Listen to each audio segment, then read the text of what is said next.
ሰላም በእያላችሁበት ለእናንተ ይሁን የፋሚሊ ፔጅ ተከታታዮች በሙሉ በትላንትናው ዕለት ባስተላለፍኩት ቪዲዮ ላይ በእህተ ማርያም ተልእኮ ተሳታፊ ከሆኑ ግለሰቦች ውስጥ የተለቀቀውን ቪዲዮ ለእናንተ ሼር ላደርጋችሁና በዛ ቪዲዮ ውስጥ ያለውን ነገር እንድንወያይ ነው። ቪዲዮዎቹን አሳያችኋለሁ። የሚያስገርምም ነገር አለ። ምን ያህል ለዚህ ነገር ተሰጥተው ይሄንን አገልግሎት ብለው ከእግዚአብሔር እንደተቀበሉ ከድንግል ማርያም እንደተቀበሉ አድርገው ህይወታቸውን ሪስክ ውስጥ አደጋ ውስጥ ከተው እንዴት ሊፈጽሙ እንደቻሉ የሚያሳየውን ቪዲዮ ለቀዋል። እንደነገርኳችሁ ይሄ ቪዲዮ ባይለቀቅ መልካም ነው ብዬ አስተያየት የሰጠሁበትን ታስታውሳላችሁ። በሁለተኛው ቪዲዮም ላይ መለቀቁ ምን ያህል አደጋ ሊያስከትል እንደሚችል አንስቼ የተወሰነ ነገር አውርቻችኋለሁ። ዛሬ ደግሞ እስቲ አንዷ ልጅ እንዴት አድርጋ ይሄንን ተልእኮ እንደፈጸመች ከራሷ አንደበት እየሰማን እንወያያለን ማለት ነው። ቪዲዮውን ላሳያችሁ። በስም የተመሰገነ ይሁን። እዚህ ላይ ያለው ኃይል ሁሉ ይመታ በድንግል ማርያም ስም። እግዚአብሔር ይመስገን፣ እግዚአብሔር ይመስገን፣ እግዚአብሔር ይመስገን።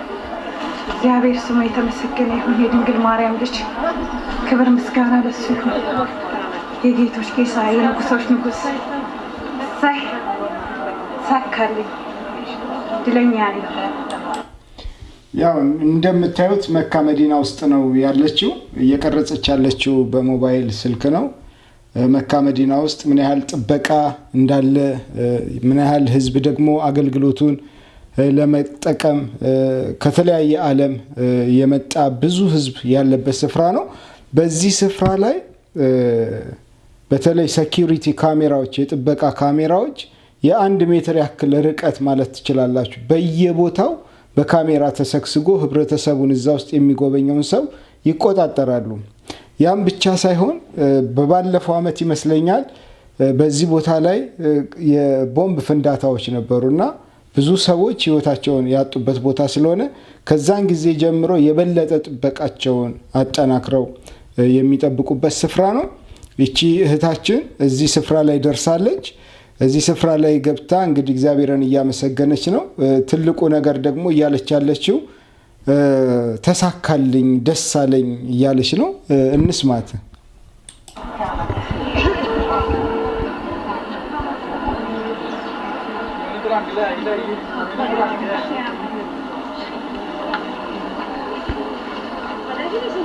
የምታዩት እንግዲህ ሳውዲ አረቢያን ጠቅላላ ማለት መካ መዲና እያሳየችን ነገር በጣም ነው የተደሰትኩት ነገር በደል ልጅቷ እንግዲህ የምታዩት ነው ራሷን በደንብ ሸፋፍናለች። እንደምትደነቅ እንደምትገረም እያወራች ነው።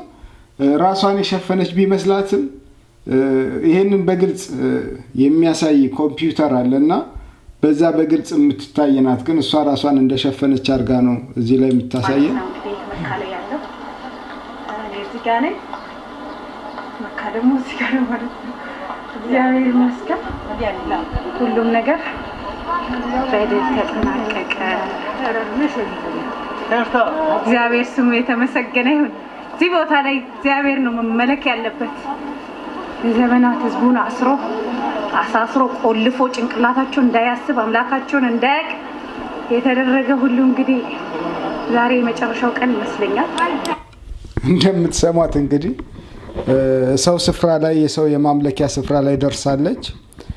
እዛ ስፍራ ላይ ደርሳ የዛ የሚገለገሉትን ሰዎች በሰይጣን ስርዓት ውስጥ እንዳሉ አሁን ደግሞ እሷ ከተሰጣት ተልእኮ አንፃር ደግሞ የሰይጣን ስራ ሁሉ እንደፈረሰ ነው አስባ የምትናገረው። ጉድፈላ ሳጥናኤል እስከነ ሰራዊትህ ነው እያለች ያለችው። ምናልባት ድምጹ በደንብ ካልተሰማችሁ ፋብሪካው ተበላሽበት እንግዲህ ኤክስፐርት አድርጓል። ፋብሪካው ተበላሽቶበታል ኤክስፓየርድ አድርጓል እያለችን ነው። አሁን ደግሞ የወላዲተ አምላክ ልጅ የሚመለክበት ሰዓት ይሁን። በጣም ደስ ብሎኛል ይሄን እድል በማግኘቴ በእውነት እድለኛ ነኝ ብዬ ነው የማስበው። ከዚህ በላይ መቼም ምንም ደስታ የለም። አሁን ህይወቴ ብትወጣ አንገቴን ከፈለጉ ቆርጦ ይሰዱት። በጣም በጣም በጣም ተደስቼበታለሁ። ምን ያህል ኮሚትድ እንደሆነች ነው ይሄንን ነገር በማድረጓ እጅግ በጣም ደስተኛ እንደሆነችና አንገቷንም እንኳን ቆርጠው ቢወስዱት በጣም ደስተኛ እንደሆነች ነው እየተናገረች ያለችው። እኔ ያልኩት የነበረው ነገር ሰው ለራሱ ሪስኪን መውሰድ ይችላል፣ መብቱ ነው። በራሱ ላይ ለሚደርሰው አደጋ ችግር የለውም።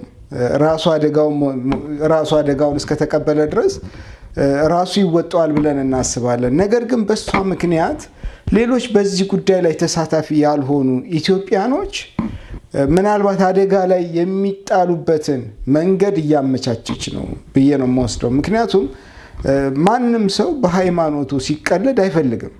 ፕሮቴስታንቱም በፕሮቴስታንትነቱ፣ ኦርቶዶክስም በኦርቶዶክስነቱ፣ ሙስሊምም በሙስሊምነቱ፣ ሌላውም ቢሆን በሃይማኖቱ ላይ ስትቀልዱበት፣ ሃይማኖቱ ላይ ሄዳችሁ የሚገለገልበት እቃው ላይ አመድ ስትበትኑበት ደስተኛ የሚሆን ሰው ያለ አይመስለኝም። ይሄን ብቻ አይደለም። አሁን እህታችን ያደረገችው አገልግሎት ምንድነው? ታዘዝኩ የምትለው አመድ ይዛ ገባች። አመድ ይዛ ገብታ እዛ ውስጥ በተነች። ይሄንን በማድረጓ እዛ ላይ ይመለክ የነበረ የሰይጣን ኃይል ሁሉ እንደተመታ ነው የምታምነው። በነገራችን ላይ አመድ ስለበተንን ሰይጣን አይመታም። ምክንያቱም እንደውም በእኛ ሀገር አመድ እናት ላይ ይወዳል ይባላል አይደል? በልምድ ምንም ብንበትንም ባንበትንም ማለት ነው። እና ሰይጣን ሊባረርበት የሚችልበት መልኩ ሌላ ነው። መጽሐፍ ቅዱሳዊ ያልሆነ አደራረግ ነው። አካባቢውን ከማቆሸሽ የእምነቱን ተከታዮችን ከማበሳጨት ውጪ ሌላ የሚያመጣው ምን ጥቅም አለው? ይሄንን እንደ መጽሐፍ ቅዱስ አዋቂ ወይንም ደግሞ እንደ አንድ ሃይማኖት ተከታይ ሃይማኖቱ በሚያዘው መሰረት በእርግጥ ይሄንን ማድረጋቸው በዚህ ቦታ ላይ የሚመለክ ሰይጣን ከሆነ ይሄንን ሰይጣን ማባረር ይችላል ወይ በዚህ አመድ ማለት ነው። እና ይቺ ልጅ ምን ያህል ራሷን ሪስክ ውስጥ በመክተቷ ደስተኛ እንደሆነች ነው የምትናገረው። በጣም ደስተኛ እንደሆነች ነው የምትናገረው። በቃ ሰይጣንን ድል አድርጋለች። ትልቅ ትዕዛዝ ታዛ ያንን ትዕዛዝ እንደፈጸመች ነው የሚሰማት። በቃ ዛሬ የሷ ደስታ ነው። ምክንያቱም ውስጧን አሳምነዋለች በዚህ ነገርና አንገቴንም ቆርጠው ቢወስዱት ዛሬ እኔ ደስተኛ ነኝ ትላለች። የእውነት በጣም ነው በቃ አረካውበት። ከዚህ በላይ ምንም ደስታ የለም። ከዚህ በላይ ተመሳስዬ ነው የገባሁት። ፊቴን አልተገለጥኩም። ከዚህ በላይ ምንም ደስታ የለም ነው ያለችው። በቃ ይሄ ለሷ ትልቅ ስራ ነው፣ ትልቅ ውጤት ነው ያገኘሁበት ነው የምትለው። ያው ስለ ራሷ ደግሞ ራሴን ተመሳስዬ ነው የገባሁት እያለች ነው። ስሟት። ብዙ መገለጥን አልፈለኩም ማለት ነው።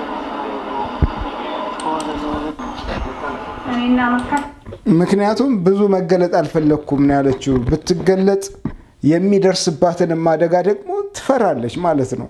አሁን በሁለት ልብ ውስጥ ነው ያለችው። በአንድ መልኩ ድርጊቱን በመፈጸሟ አንገቷን ቢቆርጧት ምንም እንደማይሰማት ትናገራለች። በሌላ መልኩ ደግሞ ራሴን መግለጥ አልፈለኩም፣ ምክንያቱም ያስፈራል። ቀላል ቦታ አይደለም የሄደችው። ምን እንደሚያደርጉ በቃ በግልጽ ነው የሚታወው። ጊዜም አይሰጧትም። እውነት ለመናገር ለፍርድ ለምናምን የሚባል ጊዜ የሚያሰጥበት ቦታ አይደለም ያለችው።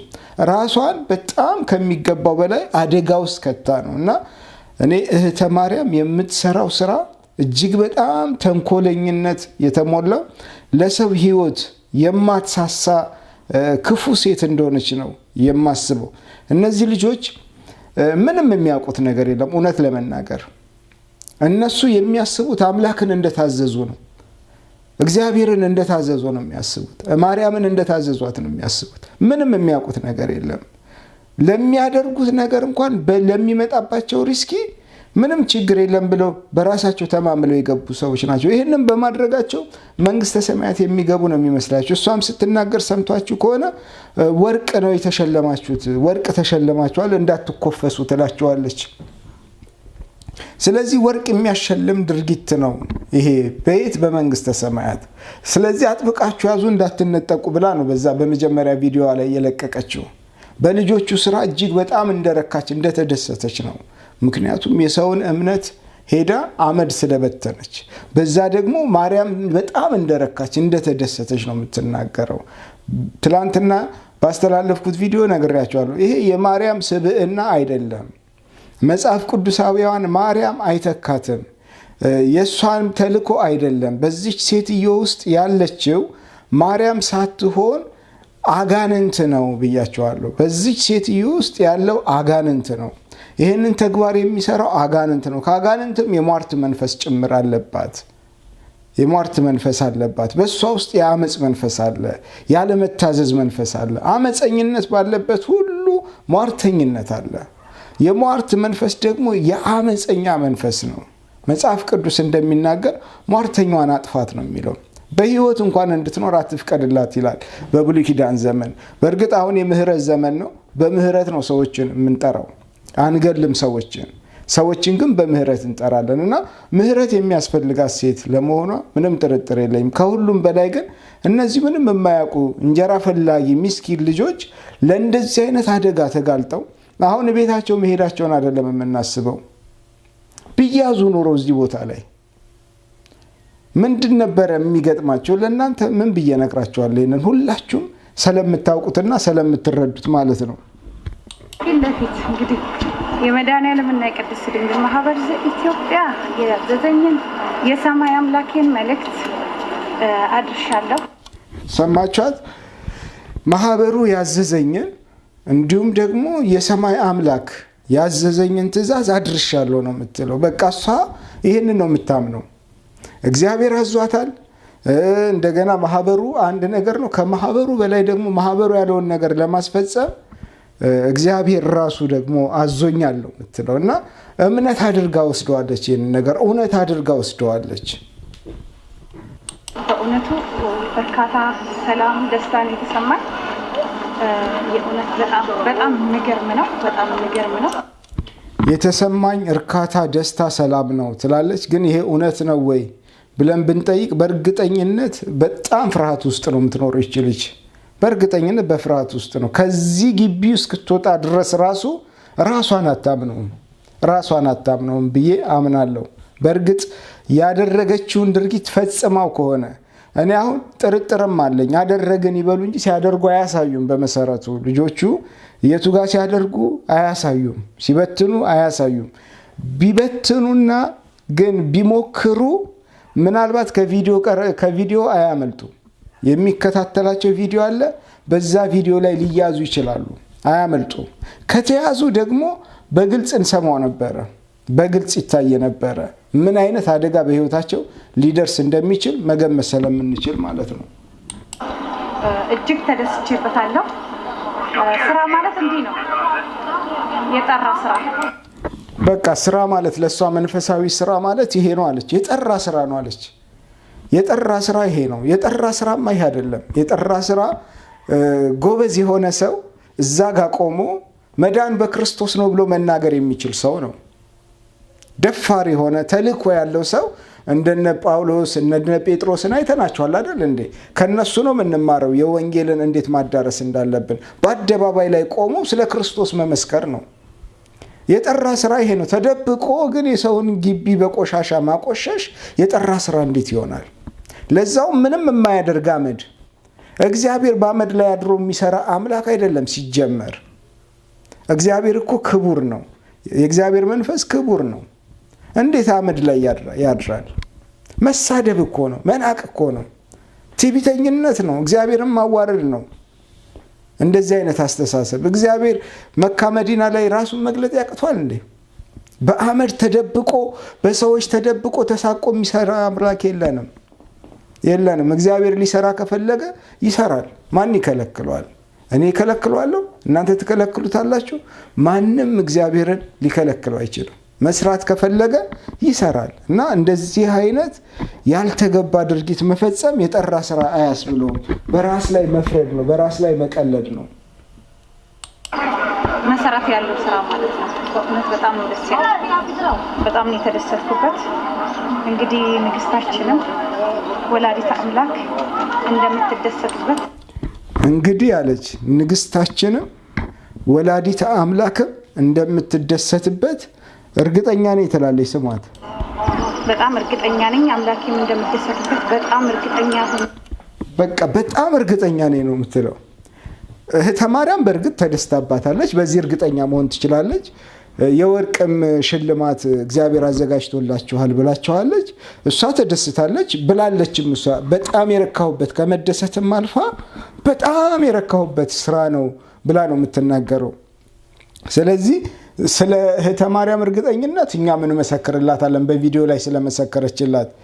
ስለ ወላዲተ አምላክ እርግጠኝነት ግን በምንም 100% እርግጠኛ ልትሆንበት አትችልም። ምክንያቱም ስለማትደሰትበት ነው ማርያም በእንደዚህ አይነት ድርጊት የምትደሰት ሴት ስላልሆነች፣ ባለጌ ሴት ስላልሆነች፣ እንደነሱ ጥራዝ ነጠቅ ስላልሆነች፣ ማድረግ የሚገባትን የምታውቅና አድርጋ ያለፈች ሴት ስለሆነች፣ ተራ ሴት ስላልሆነች፣ በእንደነዚህ አይነት ዱርዮች የምትጠራ ሴት ስላልሆነች በስሟ በሚነግዱት ላይ ልቅ ልጇ ይፈርድባቸዋል። እውነቱን ለመናገር በሷ ስም እየነገዱ እንደዚህ አይነት ጨዋታ ለሚጫወቱ ምናልባት እግዚአብሔር ይፈርድባቸው ይሆናል። እነዚህ ልጆች ሪስኪ ውስጥ ገብተው ቢሆን ኑሮ ደሙ በማን ላይ ነው የሚሆነው? በጣም ነው የሚያሳዝነውና እግዚአብሔር ራሱ እርግጠኛ ነኝ ብላ ነው የምትናገረው። ረክቶበታል ብላለች። በደንብ በቃ ማይንዷ ወሽ ተደርጎ የመጣች ልጅ ነች። እኔ በበኩሌ በእውነት ደስታዬ በቃ አሁን እስትንፋሴ ቀጥ ባረገው ቅዱስ ሚካኤል ደስ ነው የሚለኝ። አሁን እስትንፋሴን ቅዱስ ሚካኤል ቀጥ ቢያደርገው ደስተኛ ነኝ አለች። ለምንድን ነው ሚካኤል እስትንፋሷን ቀጥ የሚያደርገው? የቅጣት እኮ ነው። እስትንፋስን ቀጥ ማድረግ ያለ እድሜ መሞት እኮ ቅጣት እኮ ነው። ቅዱስ ሚካኤል ደግሞ በዚህ መልኩ ተሳታፊም አይደለም። ምን እያለች እንደሆነ ልጅቷ እንኳን አታውቀውም በእርግጠኝነት። ይሄንን የተመኙ ብዙዎች ይኖራሉ። ይሄን የተመኙ አባቶች ብዙ ይኖራሉ። ግን አሁን ደግሞ ሌላው ስህተቷ ምንድነው? ይሄንን ነገር ለማድረግ ይሄንን ተግባር ለመፈጸም ብዙ ሰው የተመኘ ይኖራል ነው የምትለው። እንደውም ሰው ብቻ ሳትሆን ብዙ አባቶች ይሄንን ነገር ለማድረግ ተመኝተዋል ነው የምትለው። ምን ለማድረግ? ከዚህ ውስጥ ገብቶ አመድ ለመበተን ብዙ አባቶች ይመኙ ነበር። ምን ልትል ፈልጋ ነው? እኔ ተመርጬ ይሄንን አደረኩ ለማለት ነው። ለነሱ ይሄ ክብር ሳይገባ ይሄን ክብር እኔ አገኘሁት ብላ ለማለት ነው። በእውነቱ ክብር አይደለም። ይሄ ክብር አይደለም። ይሄ አእምሮ ያጣ ሰው የሚያደርገው ተግባር ነው። አእምሮ ቢኖራቸው ማገናዘብ ቢችሉ የሚያደርጉት ነገር ምን እንደሆነ ቢገባቸው ቢያንስ እኮ ለቤተ ክርስቲያን መሪዎቻቸው ቢያማክሩ ምን አለበት? ምክር ቢጠይቁ ይህንን ነገር ልንፈጽም ነው ምን ችግር አለው ብለው ቢያማክሩ ምን አለበት? እንዴት ሰው ሞት ወዳለበት ነገር ላይ ራሱን ያሳልፎ ይሰጣል? ቢያንስ ለቤተሰቦቻቸው አያስቡም? አብሯቸው እዛ ሀገር ለሚንከራተቱ ልጆች አይታሰብም? ምን አይነት የድፍረት አሰራር ነው? እና በጣም ነው የሚያሳዝነው። ያ ሁሉም ነገር እግዚአብሔር አምላክ ሲፈቅድ ነው። ለፈቀድከው አገልግሎት አውለኝ ብዬው በጸሎት ጠይቄ ነበር። ተመልከቷት፣ እግዚአብሔርን በምን እንደምታገለግለው ጠይቃለች። ይሄ መልካም ነገር ነው። ሁላችንም እግዚአብሔር ወይ ለምንድን ነው የፈለከኝ? በዚህ ምድር ላይ ስኖር አላማ ምንድነው? በምን እንዳገለግል ነው ምን ፈልገው ብለን እግዚአብሔርን መጠየቅ ትክክለኛ ጥያቄ ነው፣ ትክክለኛ ሐሳብ ነው። ግን ይሄንን ማድረግ ደግሞ እግዚአብሔር የመረጠው ነው ብሎ መቀበል ደግሞ ተገቢ አይደለም። ምክንያቱም እግዚአብሔር የማንንም ነገር እንድናንቋሽሽ የሚፈልግ አምላክ አይደለም ሲጀመር። እግዚአብሔር ቢሰራ በድፍረትና በኃይል ነው የሚያሰራው። ወንጌል በፍርሃት አይሰራም። ወንጌል በድፍረትና በኃይል ነው መጽሐፍ ቅዱስ የሚናገረው። ምክንያቱም ወንጌልን ስትናገር እዚህ ቦታ ላይ ልትሰየፍ ትችላለህ፣ ትፈልገዋለህ። በቃ ብሰየፍ ለወንጌል ነው ብለህ ሪስክህን ሜጀር አድርገህ ነው የምትመጣው። ግን እውነትን ተናግረህ በድፍረትና በኃይል ነው የምትናገረው። የዛን ጊዜ ግን እግዚአብሔር ነው ሪስኪውን የሚወስድልህ። እንደነ ጳውሎስ አይነቱ እኮ በትልልቅ ሸንጎ ሁሉ እየተመላለሱ ይቀርቡ ነበር። ከባድ ሪስክ ይደርስባቸው ነበር በህይወታቸው። ግን ሲሞቱ እግዚአብሔር በሚፈልግበት ሰዓት ነው የወሰዳቸው። ምክንያቱም ያንን ኃላፊነት የሚወስደው እግዚአብሔር ስለሆነ። እቺ እህት ደግሞ አገልግሎት ጠይቄው ነበር፣ እግዚአብሔር ይሄንን አገልግሎት ሰጠኝ ነው የምትለው። አውሎኛል። የእውነት በጣም እድለኛ ነኝ፣ በጣም ደስተኛ ነኝ። በአጠቃላይ ደስተኛ ነኝ። እንኳንም የዚህ ማህበር አባል ሆንኩኝ። እንኳን ከዚህ ማህበር ጋራ በቃ እንኳን ይሄንን ማህበር አወቅኩት። በጣም ደስ ብሎኛል። በጣም እጅግ በጣም ማለት ነው። ባጭሩ መካሄድን ይመስላል። በጣም ትልቅ ነው። ከዚህ ትንሽ ይመስላል እንጂ ወደ ውስጥ በጣም ትልቅ ነው። ከላይ የመጀመሪያው ዞሬ ነበረ። በጣም ብዙ ነው። ግሬን እስካርሜ ድረስ ነበር የዞርኩት ወደ ቤት እንደመጣሁ ማለት ነው። ግን በጣም ደስ ይላል። ደስ ያለኝ ነገር በቃ ትዕዛዙን በመፈጸም ሳልሰላች ትዕዛዙን በመፈጸም እድለኛ ነኝ ብዬ ነው የማስበው። ደሞም ነኝ በጣም እርግጠኛ ሆኜ የማወራው ነገር እጅግ በጣም እድለኛ ነኝ። እንግዲህ መካና እኔ እንመስላለን። ብስማ እንግዲህ እሷ ጨረሰች ማለት ነው። በሙሉ የተሰጣትን ተልኮ አጠናቃ ወጣለች። አሁን ሁለተኛዋ ልጅ ናት የምትቀጥለው። እሷ ደግሞ የማትዋሸው የውሸት አይነት የለም። በቃ የማርያም ስዕል እናየዋለን፣ አብረን እንከታተለዋለን። ግን እቺኛዋ ልጅ ካስተላለፈችው ነገር ላይ መረዳትና መገንዘብ እንደምትችሉት በእህተ ማርያም አዛዥነት በእህተ ማርያም ተልኮ ከተነሳችበት ከርቀት መንገድ ነው የተነሳችው። ብዙ ገንዘብ አውጥታ ነው እዚህ ቦታ ላይ የደረሰችው። ብዙ ነገር በሷ ህይወት ላይ ደርሷል በዛን ሰዓት ላይ። ይሄ ሁሉ ነገር ሪስኪ አድርጋ የሚገባውን ድርጊት ፈጽሜያለሁ። ይሄንን ስለፈጸምኩኝ ደግሞ እህተ ማርያምም ድንግል ማርያምም እግዚአብሔርም እጅግ በጣም እንደተደሰቱ እርግጠኛ ነኝ ብላ ለራሷ እርግጠኛ እስክትሆን ድረስ ነው ራሷን ያሳመነችው። ነገር ግን እግዚአብሔር በምህረቱ ከልሏት ወይንም ሁለተኛ እድል ሰጥቷት አልብዬ ነው የማምነው። ከዚህ ቦታ ላይ በሰላም ወጣለች። ነገር ግን አሁንም ቢሆን ይሄ ቪዲዮ እስካለ ድረስ የትኛውም የሙስሊም ሰው ደስተኛ አይሆንም። በዚህ የትኛው የዚህ እምነት ተከታይ የሆነ ሰው ደስተኛ አይሆንም። ይህንን ነገር ነገ ማራገባቸው አይቀርም። ይህንን ነገር እንደ ክፍተት አንስተው ብዙ የሚሉት ነገር እንደሌለ እንደማይኖር ታያላችሁ። የዚህን ቪዲዮ ኢፌክት ቀስ ብለን ነው የምናየው። ምናልባት አሁን ምንም ስላልተሰራጨ ወይንም ደግሞ ስላልደረሰ ወይንም በደንብ ስላላዳመጡት የሆነ ነገር የለም። በዚህ እንደማይቀልዱ እናውቃለን። እነሱም ብቻ ሳይሆን በማንም ሃይማኖት ቢሆን ይሄ ድርጊት ሲፈጸም ደስተኛ የሚሆን አካል የለም እና የምናደርጋቸውን ነገሮች በጥንቃቄ ልናደርግ ያስፈልጋል። ይሄንን ቪዲዮ አውጥቶ መስጠት በልጆቹ ህይወት ላይ መቀለድ ነው። እውነት ለመናገር በዚህ ቪዲዮ አውጥቶ መናገር ማለት ታደርጓል አስደርጋለሁ ብላ ዝም ብትል ጥሩ ነበር። ግን በቪዲዮ ልክ እንደ ትልቅ ገድል እንደ ትልቅ ስራ ይሄንን ልጆቹን ሪስኪ በሚያስገባ ችግር ውስጥ በሚያስገባ መልኩ እንደዚህ አይነት ነገር ተደርጎ ማሳየት በጣም ተገቢነት የሌለው ስራ ነው። በእውነቱ እህተ ማርያም ልቦና ይስጥሽ ነው የምለው። እግዚአብሔር ግን በወሰነው ቀንና ስፍራ ያንሳሽ። ምንም የሚባለው ነገር የለም። ያንሳሽ። ለትውልዱ መፍትሄ እስካልሆንሽ ድረስ እግዚአብሔር ያንሳሽ ነው የምንለው ነገር የለም። የእግዚአብሔርን ክንድና እጅ እናያለን፣ በእርግጠኝነት እናያለን። በእንደዚህ አይነት ሁኔታ የሚቀጥል ነገር መኖር ስለሌለበት ሁላችንም እንጸልያለን። እግዚአብሔር ደግሞ የሚያደርገውን ያደርጋል። ምክንያቱም በጣም ብዙ ሰው በሷ አገልግሎት እየተጎዳ ነው። አሁንም ወደ ጉዳት እየሄደ ነው። ብዙ ሰው እየጠየቀኝ ነው የምትለው በዚህ አገልግሎት ለመሳተፍ መካ መዲና አሁንም ሄዶ አመድ ለመበተን ብዙ ሰው እየጠየቀኝ ነው የምትለው። አሁን የጠየቋትን ሰዎች ሁሉ በቪዲዮ እንዲያቀናበረች እያወጣች 5 ሳንቲም እንኳን አታወጣም። እነዚህ ልጆች አረብ ሀገር ላይ እየሰሩ ወገባቸው ተንቀጥቅጦ ያለ ረፍት እየሰሩ የሚያገኙትን ገንዘብ መርዳት የሚገባቸው ቤተሰብ እያለ ነው ለዚህ ዓላማ ረጅም ጉዞ ወደ 4000 ብር ነው ያወጣሁት ነው የምትለው። እዚህ ቦታ ላይ ለመድረስ ተሰማታላችሁ። በጣም በርካታ ገንዘብ አውጥታ ዋጋ ከፍላ እንደመጣች ትናገራለችና ይሄ ሁሉ ነገር አስፈላጊ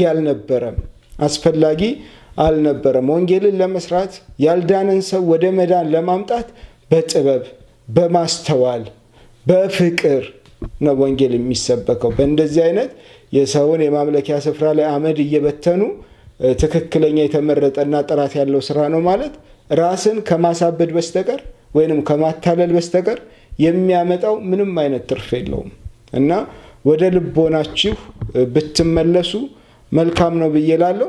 ይህንን መልእክት የምትሰሙኝ ወገኖች በሙሉ ለምታውቁት መምህራኖቻችሁ እንድታስተላልፉና ቤተክርስቲያንም ቢሆን ምእመኗን የመጠበቅ ግዴታ አለባት። እንደነዚህ አይነት ልጆች ሪስክ ውስጥ እየገቡ ሲታይ ዝምታ መፈጠር የለበትም። አሁን የሚጮሁት ልጆች ጥቂት ናቸው። ስለ እህተ ማርያም ትክክል አለመሆን ጥቂት ዩቲዩበሮች ናቸው እየጮሁ ያሉት። በጣም ጥቂት 4-5 ልጆች ናቸው። በተለይ ከኢትዮጵያ ኦርቶዶክስ ቤተክርስቲያን የሚጮሁት ልጆች ጥቂት ናቸው። ግን የቀረው ሰው ሁሉ ዝም ብሏታል። ወይ ፈርተናት ነው ወይንም ተቀብለናት ነው ማለት አንድ ነገር ነው። ምእመናኖቻቸው ደግሞ በዚህ እሷ ጋር እንዳይሄዱ በቃ የሷን ተከታይ እንዳይሆኑ እንዴ ይወገዛል፣ ግዝት አለ፣ ብዙ ነገር አለ ሃይማኖቷ የምታካሄደው። ነገር ግን ይህንን እያካሄደች አይደለም ሃይማኖቷ ራሱ። ይሄ ትክክል አይደለም። የነዚህ ልጆች ህይወት ሪስክ ውስጥ ነው ያለው። ከዚህም በኋላ እንቀጥላለን ነው የሚሉት ልጆቹ። ሌላም ደግሞ ሰው ይቀጥላል። ከዚህ በኋላ ምንድነው የሚሆነው? የትኛው ሙስሊም ነው ጸጥ የሚለው? ሁሉም ሙስሊም ተደዋውሎ የሚያደርገውን ያደርጋል ከዚህ በኋላ። ያም ብቻ አይደለም፣ በዚህ ሰዓት የገባችውን ሴት በደንብ አድርገው ያገኟታል። በእርግጠኝነት ነው መነግራችሁ፣ በደንብ ነው የሚያገኟት። ጠብቁ። እግዚአብሔር ይሰውራት፣ ይጠብቃቸው። ሌላ የሚባል ነገር የለም። ግን የሃይማኖት አባቶች እንዲሁም ደግሞ የሃይማኖት ተከታይ የሆናችሁ ሰዎች ለቤተ ክርስቲያኖቻችሁ ማሳሰቢያ መስጠት አለባችሁ። የዚህችም ሴትዮ ዲስኩር ማብቃት አለበት። እስከ መቼ ነው የምትጫወተው? እስከ መቼ ነው እንደዚህ አይነት እያላገጠች የምትኖረውና ማስተዋል እንዲሰጥ ምኞቴ ነው፣ ጸሎቴ ነው።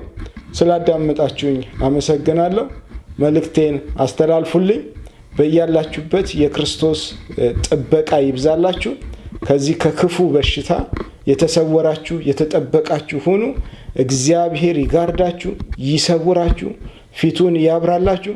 ባላችሁበት ቦታ ላይ ጤናችሁ አይጓደል፣ ሀብታችሁ አይጓደል፣ ሰላማችሁ አይጓደል። በእግዚአብሔር ጥበቃ ውስጥ ተሸሸጉ። ተባረኩ። መልካም ጊዜ